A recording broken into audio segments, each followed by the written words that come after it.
Kung Fu Vampire from San Jose, California.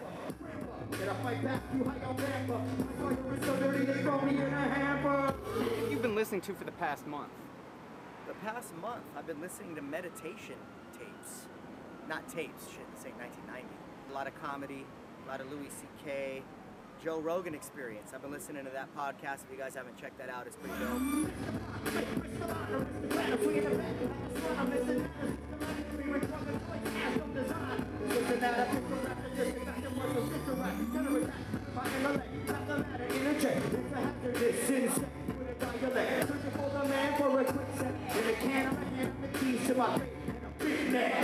What is your process for making a song? You know, I always use different formulas. Lately, people have been giving me stuff, and then me and my team kind of co-produce it, add to it, give it that real, authentic Kung Fu Vampire sound. I don't like to just take beats from people and write raps to it. You listen to my music, you can tell my stuff is all my sound, you know?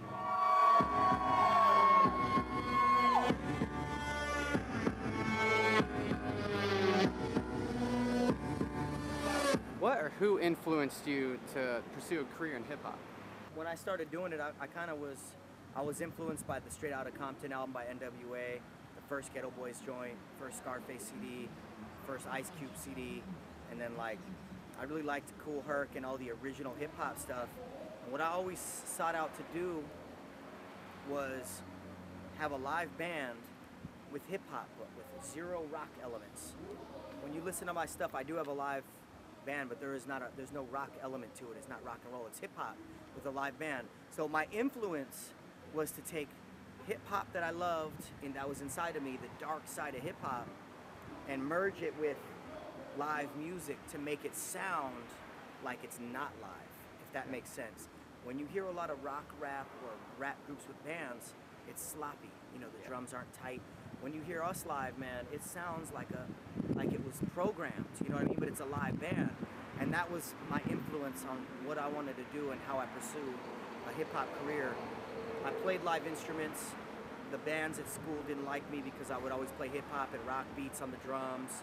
Basically started my own group with some homies from my neighborhood. We all started getting into the sampled beats, and from there, here you go.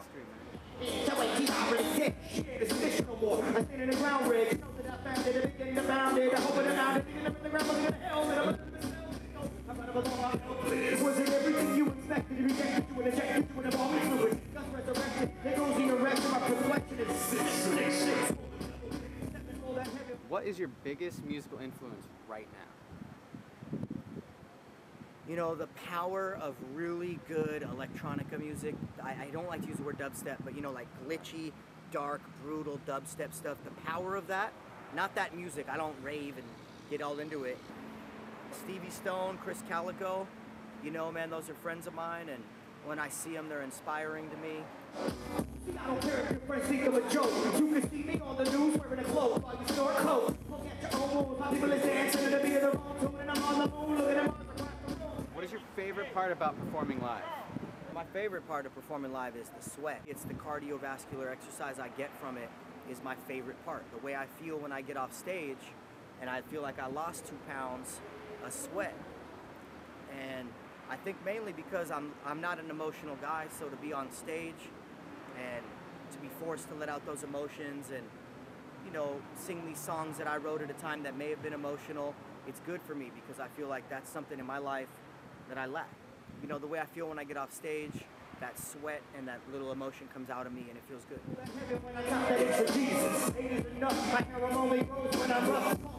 So we can see my dead girl stuff. That ways that we can fill this place. I've had enough. Dead girls don't say.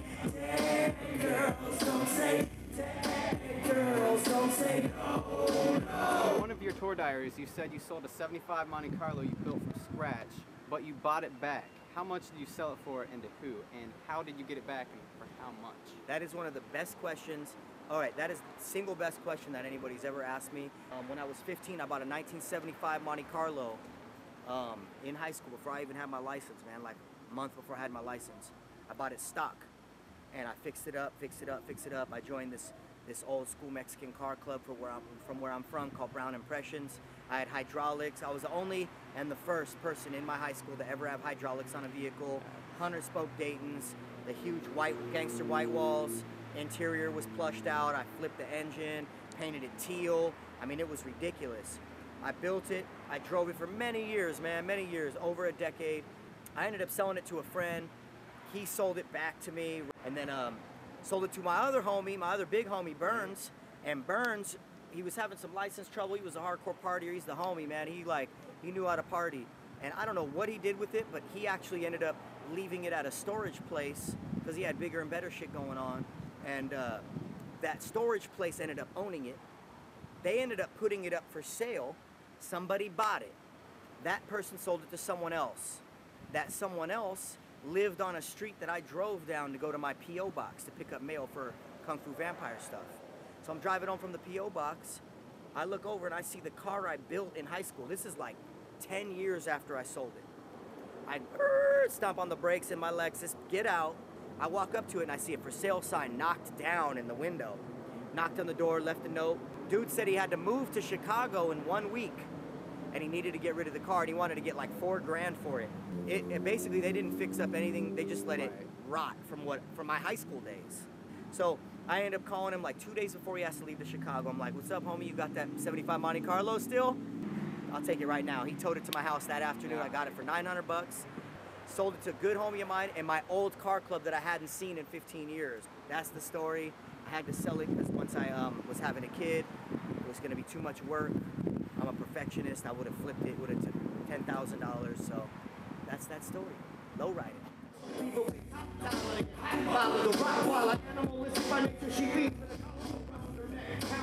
She feeds for the dollar. Check before I answer her prayer. She got no need for the dollar. I get her wet. Wait, lubricate. Hold her head up. You know I gotta take what's safe. It's Saturday night and I'm tripping chains. They bring them more than tip all this matter. I'm slipping my damn cause I ain't hit the border yet. All of these things you can't dream of. I'm hostile, but I still lay your body like a feet. What can we expect from Love Bites? Any guest appearances?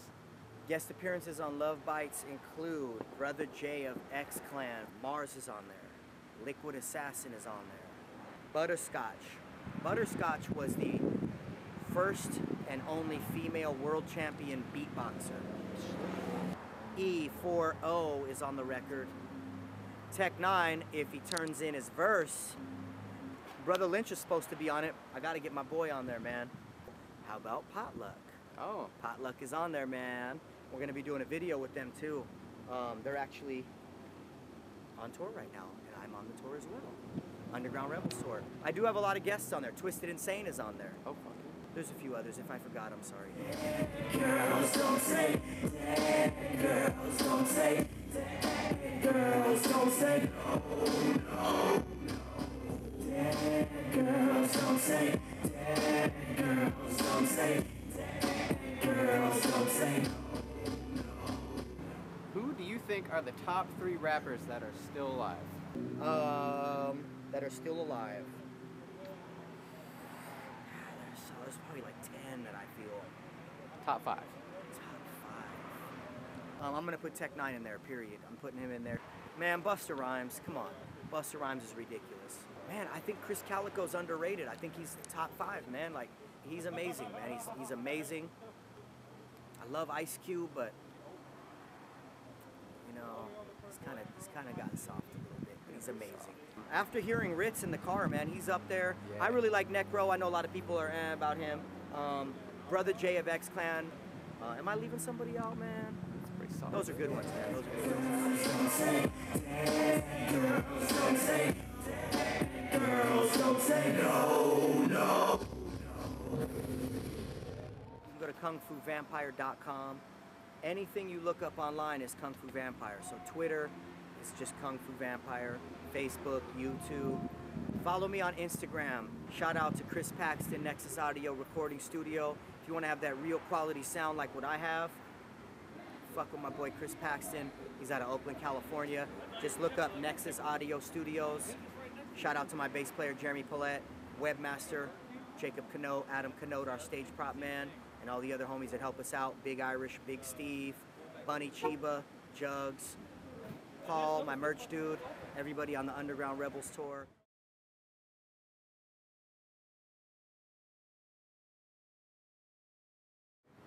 All right. Oh, my area's fucked up. Dude. Dude. No, we haven't.